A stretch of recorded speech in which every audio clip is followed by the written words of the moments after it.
Voici des années, plus de 8 ans en vérité que je vous parle des Terres du Milieu. 8 ans à parler de personnages, de batailles, de lieux et d'événements prenant place dans l'esprit d'un homme. Aujourd'hui, pour l'épisode 190 des Mémoires de la Terre du Milieu, parlons de John Ronald Reuel Tolkien, le génie qui donna vie au Seigneur des Anneaux, entre autres.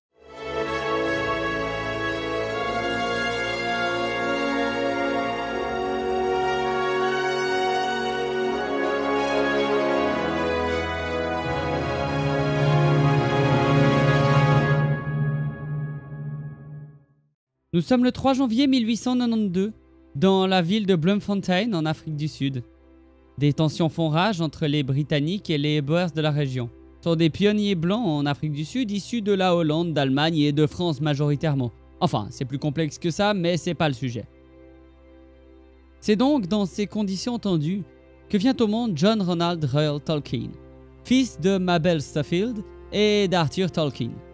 Ainsi, le futur auteur bénéficie d'origine britannique des Midlands par sa mère et allemande par son père, bien que ce dernier soit né en Angleterre. La position de la famille britannique en Afrique du Sud vient de la décision d'Arthur en 1888, alors simple employé de banque, de gagner sa vie de manière plus avantageuse. Et ceci se traduit par l'émigration en Afrique du Sud, alors terre de toutes les promesses. Alors que John Ronald Reuel, fils aîné du couple, a 2 ans, son frère cadet, Hilary Arthur Reuel, vient au monde, nous sommes en 1894. Ce n'est hélas que 2 ans plus tard que le premier coup du sort touche la vie du très jeune John. Son père, Arthur, décède d'une hémorragie alors que le reste de la famille est en voyage à Birmingham. Alors sa mère dévastée confia le jeune John à ses parents. Tolkien gardera de ces années un chaleureux souvenir et une gratitude infinie pour l'éducation de qualité qu'il reçut chez ses grands-parents. Il dira même porter le nom de son père, Tolkien, mais être au fond de lui plus proche du caractère de la famille de sa mère, les Suffield. Tandis que la famille retourne vivre en Angleterre, le jeune Tolkien commence à forger des liens forts avec la nature. Il aime les forêts, les randonnées et les longues errances de l'esprit dans cette campagne de Sayre Hall où il vit alors. Sa mère note également que le jeune enfant est d'une rare vivacité. Sachant lire à 4 ans, il écrit son premier récit à 7. Dans ces jeunes années, Tolkien se passionnera entre autres pour les langues et excellera par exemple en gallois ou en grec, malgré les nombreux déménagements que la situation financière de la famille y obligera. Le second drame familial prendra place à l'automne 1904. Mabel, mère du jeune Tolkien, décède du diabète. Les 2 enfants sont placés tout d'abord sous la garde du père Francis, puis chez l'une de leurs tantes en 1905. C'est à peu près à cette époque et à la découverte du gothique que Tolkien, alors âgé d'environ 13 ans, invente ses premières langues. L'adolescence rapproche aussi les jeunes, et c'est ainsi que Tolkien rencontrera l'une de ses voisines dont il tombera amoureux. Edith Bratt était son nom, et en 1909, ils se déclarent leur flamme.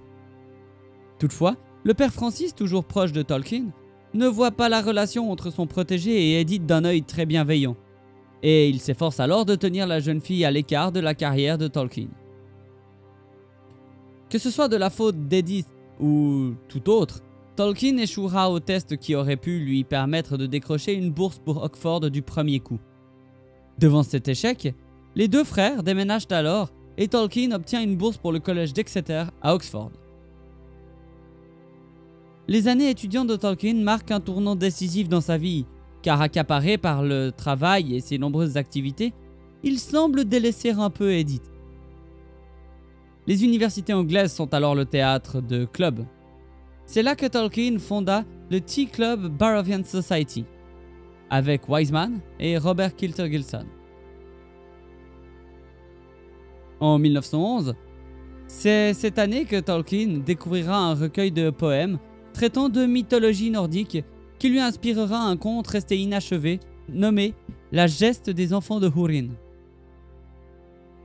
Durant l'été 1911, Tolkien part en vacances en Suisse et dira lui-même par la suite laisser à regret les monts brumeux de ses rêves et la vallée cachée de Lauterbrunnen. En octobre 1911, Tolkien entame ses études classiques à Oxford, à Exeter College très précisément, et l'un de ses principaux professeurs est le philologue Joseph Wright, qui a une grande influence sur lui.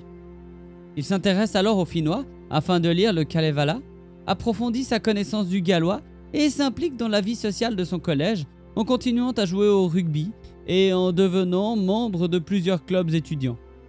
Cependant, les auteurs grecs et latins l'ennuient, ce qui se ressent dans ses notes. La seule matière où il excelle est son sujet libre, la philologie comparée. En 1913, avec la bénédiction de son tuteur, le vice-recteur Fernell, Tolkien change de cursus au profit de la littérature anglaise et choisit comme spécialité la philologie scandinave. Dès lors, Kenneth Fisham devient son nouveau tuteur. Le jour de sa majorité, en 1913, Tolkien écrit à Edith pour la demander en mariage. La jeune femme s'est entre-temps promise à un autre, mais elle rompt ses fiançailles et se convertit au catholicisme sur l'insistance de Tolkien. Ils célèbrent leurs fiançailles à Warwick en janvier 1914. L'année 1914 se poursuit comme l'année 1913 jusqu'au matin du 28 juin 1914. Le 28 juin 1914, à Sarajevo, l'archiduc François Ferdinand, héritier de l'Empire austro-hongrois, et son épouse sont assassinés. Bien qu'étonnant pour notre époque, cette nouvelle est d'abord perçue comme un fait divers. Il s'ensuit pourtant un embrasement généralisé de l'Europe. Le 4 août 1914, l'Allemagne envahit la Belgique pour passer en France. Le Royaume-Uni, en réaction, envoie des troupes dès le 7 août et déclare formellement la guerre à l'Allemagne le 12 août 1914. Si la Première Guerre mondiale vous intéresse plus en détail, je ne peux que vous conseiller l'excellente série documentaire Apocalypse Première Guerre mondiale. Enchaînée sur la deuxième droit derrière, vous verrez des choses très intéressantes. En Angleterre, le gouvernement appelle la population à l'engagement. Tolkien, comme ses camarades, réfléchit sérieusement à la question, mais décide finalement de terminer ses études aux grandes dames de sa famille.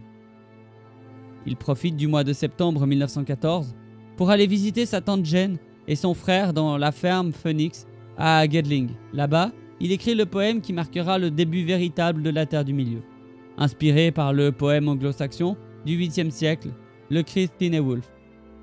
Il est frappé par les vers que je ne prononcerai pas dans la langue originale parce que je vais les massacrer. Salut et Arendelle, plus radieux des anges, envoyés parmi les hommes sur la terre du milieu. Les détournant, il rédige le poème Le voyage d'Earendel, l'étoile du soir. Première étape de son grand œuvre. Earendel jaillit hors de la coupe de l'océan, dans la pénombre de la bordure du monde du milieu, de la porte de la nuit comme un ray de lumière, bondit au-dessus du bord crépusculaire. Elle encense sa barque comme une étincelle d'argent du sable doré pâlissant, au bas du souffle ensoleillé de l'agonie enflammée du jour. Il fila depuis les terres de l'Ouest. À la même période, il s'engage dans une très grande réécriture d'une partie du Kalevala, dans le style des romances de Maurice, avec des bouts de poésie intercalés, qu'il créditera plus tard comme étant le point de départ du Silmarillion. Dans les semaines suivantes, il donnera une conférence intitulée Le Kalevala, ou Terre des héros, devant le Syndical Society du Corpus Christi College d'Oxford, et lira les vers du Voyage d'Earendel devant l'Essay Club de l'Exeter College d'Oxford. Le personnage d'Earendel continue d'ailleurs de l'inspirer, puisqu'il écrit un plus long poème sur le personnage qu'il divisera en deux plus petits poèmes, l'ordonnance du ménestrel et la flûte de la sirène, toujours inédits. Parallèlement, il crée et adapte sa première véritable langue inventée pour les elfes, le Quenya, qu'il modèle d'ailleurs sur la langue finnoise. En juin 1915, Tolkien doit valider ses Honor Moderations. Tour à tour, il planche sur Beowulf et d'autres textes en vieil anglais, Chaucer, l'histoire de la littérature anglaise, la philologie gothique et germanique, sur les traductions depuis le moyen et vieil anglais, et enfin sur la matière de son choix, la philologie scandinave. En attendant ces résultats, Tolkien commence à envisager plus sérieusement son engagement militaire. Il postule ainsi dans le 19e bataillon des Lancashire Fusiliers pour rejoindre J.B. Smith, lequel lui apporte ses conseils. Le 2 juillet 1915, Tolkien découvre les résultats de ses examens. Il a obtenu un first class, ce qui lui assure des portes ouvertes pour la suite de sa carrière universitaire. Mais pour l'heure, il entre formellement dans l'armée anglaise. Le bureau de la guerre l'a nommé second lieutenant en poste dans le 13e bataillon des Lancashire Fusiliers, à sa grande déception. En juillet et août 1915, Tolkien subit l'entraînement de soldats, mais se spécialise bientôt dans la signalisation. Durant ses temps personnels, il continue de développer l'embryon de son légendaire au travers des poèmes qu'il envoie toujours à ses amis. Le 25 septembre 1915, les 4 amis se réunissent une dernière fois pour un conseil de Lichfield sur le lieu d'entraînement de Tolkien. Au mois de novembre, alors que Tolkien est envoyé dans le camp de Cannock Chase, J.B. Smith traverse la Manche avec le 19e bataillon des Lancashire Fusiliers et atteint bientôt les tranchées du front de la Somme.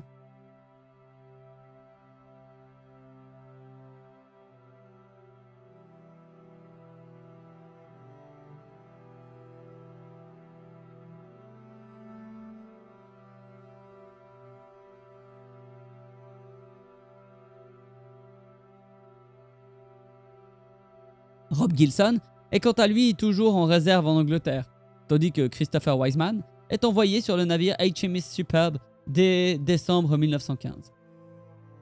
Au début de l'année 1916, alors que la mobilisation de Tolkien approche, Edith et lui s'accordent sur la date de leur mariage.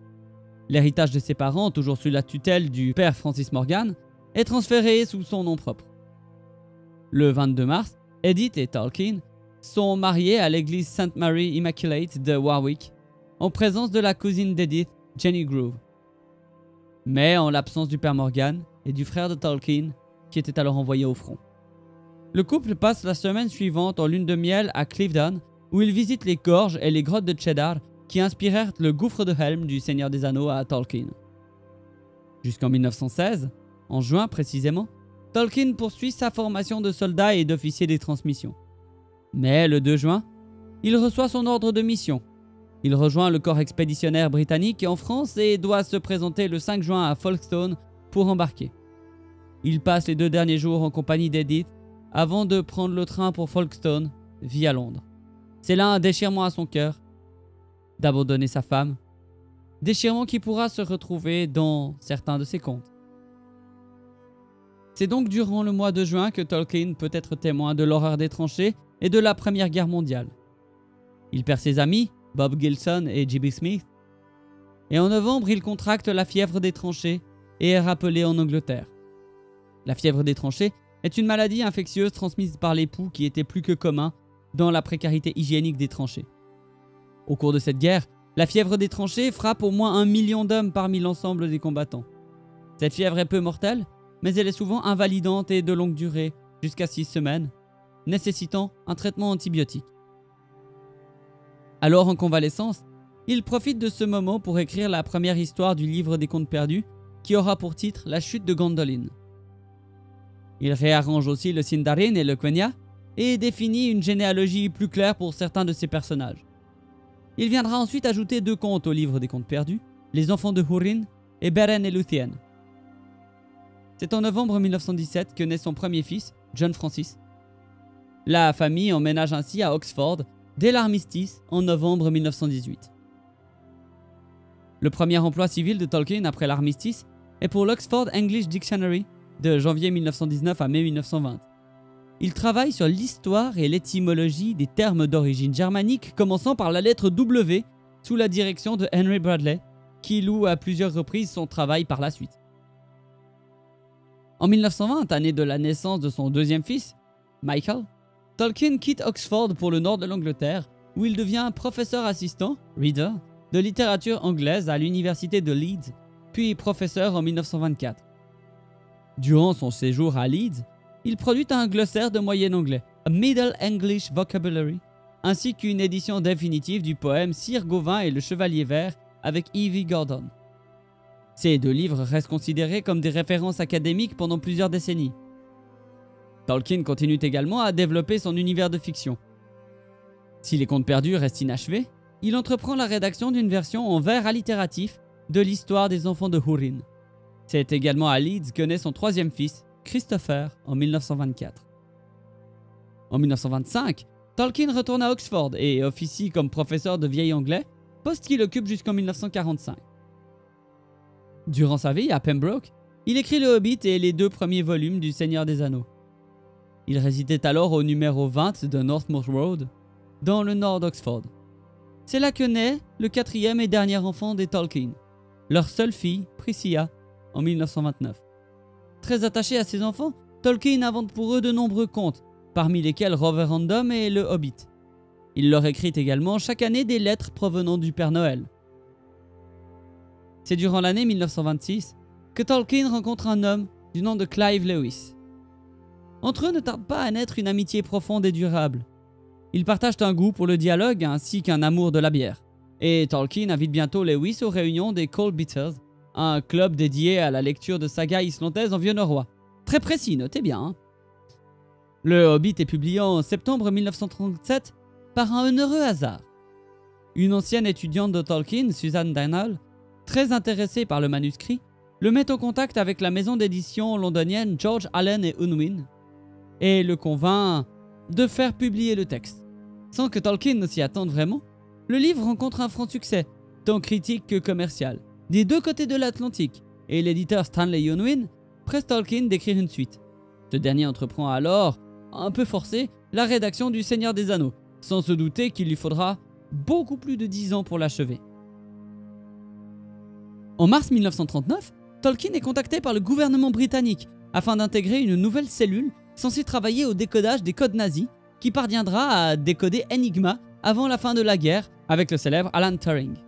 Il refuse l'offre d'un emploi à plein temps à Bletchley Park, mais d'après un historien des services secrets britanniques, des documents non publiés attesteraient d'une participation assez importante de sa part au projet.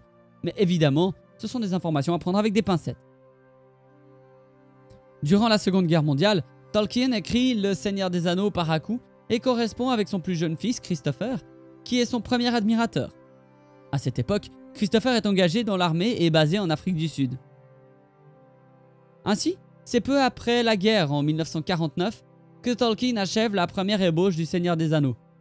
Il consacre les années suivantes à sa mise en forme.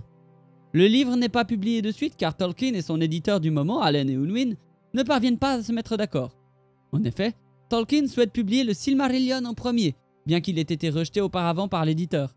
Finalement, George Unwin et son fils, ayant la plus grande estime pour le travail de l'écrivain, s'entendent pour publier dans l'ordre Le Seigneur des Anneaux suivi du Silmarillion dès lors qu'il serait achevé. Évidemment, et beaucoup plus à en dire sur les dissensions entre Allen et Unwin et Tolkien. Mais ce n'est pas ce qui nous intéresse. Il est amusant à noter d'ailleurs que c'est dû au prix du papier à l'époque que Le Seigneur des Anneaux est divisé en 3 tomes, ce qui n'est pas du tout pour plaire à Tolkien. Notez aussi que le titre du dernier volume, Le Retour du Roi, déplaît à Tolkien, qui lui aurait préféré La Guerre de l'Anneau, qui divulgue selon lui une moins grande partie du récit. La Communauté de l'Anneau est finalement publiée au Royaume-Uni par Allen et Unwin le 29 juillet 1954, suivi par les 2 tours le 11 novembre, puis par Le Retour du Roi le 20 octobre 1955. Ce tome ayant été retardé à cause des difficultés de Tolkien pour écrire les appendices. Aux États-Unis, Houghton Mifflin publie le volume 1 le 21 octobre 1954, le volume 2 le 21 avril 1955 et le volume 3 le 5 janvier 1956. Défiant les prévisions pessimistes de Rainer Unwin, le premier tirage des 2 premiers volumes étant assez faible, 4500 exemplaires pour la Communauté de l'Anneau et 4250 pour les 2 tours, couvrant le marché britannique et américain, le stock est rapidement épuisé, réclamant une réimpression rapide. Ce succès explique le tirage initial du Retour du Roi paru 1 an plus tard, qui a été de 12 000 exemplaires. Tolkien prend sa retraite en 1959 et reste à Oxford. Malgré l'immense succès de ses livres, qu'il ne pense pas mériter, il conserve ses habitudes, consacrant la majeure partie de son temps à améliorer ses textes, dont le Silmarillion qui restera inachevé. En 1963, il est nommé membre honoraire du Collège d'Exeter et membre émérite du Collège de Merton. En 1966, il participe à la traduction de la Bible de Jérusalem. En 1968, le poids de l'âge se faisant sentir, lui et son épouse quittent le domicile pour emménager à Poole, dans une maison plus facile à entretenir, près de la station balnéaire de Bournemouth. Edith meurt le 29 novembre 1971, laissant son époux inconsolé. Ce dernier fait inscrire Luthien sur sa sépulture. Apprenant la nouvelle, le collège de Merton, basé à Oxford, l'invite en tant que membre honoraire résident. En 1972, il reçoit un CBE, Commodore of the Britannic Empire, des mains de la reine Elisabeth, puis se voit décerner un doctorat de lettres par Oxford pour la qualité de son travail philologique. Le 28 août 1973, Tolkien tombe malade alors qu'il vient de se rendre chez Dennis Tolhurst à Bournemouth. Il est hospitalisé le lendemain et s'éteint le matin du 2 septembre 1973 à l'âge de 81 ans. Il est enseveli à Oxford aux côtés de son épouse et sur leur tombe peut être lue l'épitaphe suivante. Edith Marie Tolkien, Luthien, 1889-1971 et John Ronald Reuel Tolkien, Beren, 1892-1973. Christopher se chargera alors de mettre en ordre, puis de publier les textes inachevés de son père. Et voilà, après avoir passé 8 ans à raconter les histoires de l'homme, j'ai passé quelques minutes à vous raconter une partie de l'histoire de l'homme. Bien entendu, je n'ai pas tout dit, et bien entendu, certaines choses sont romancées. N'hésitez pas à en parler dans les commentaires et allez vous renseigner par vous-même, parce que bien que les sources que j'ai utilisées soient dans la description, rien ne vaut faire ses recherches soi-même. Je tiens à préciser que la vidéo sera probablement démonétisée à cause des mentions sur les 2 guerres mondiales, entre autres. Alors plus que jamais, pensez à vous abonner et à m'aider un peu là où cela est possible. Tipeee, Twitch et même ici en cliquant sur le bouton merci en bas. Ah, et la boutique est toujours là, pour l'instant. Merci d'avoir suivi cet épisode quelque peu différent. J'espère qu'il vous aura plu quand même et que l'histoire de l'auteur, au-delà de l'histoire du monde, vous aura plu. Et à très bientôt en Terre du Milieu. Ciao!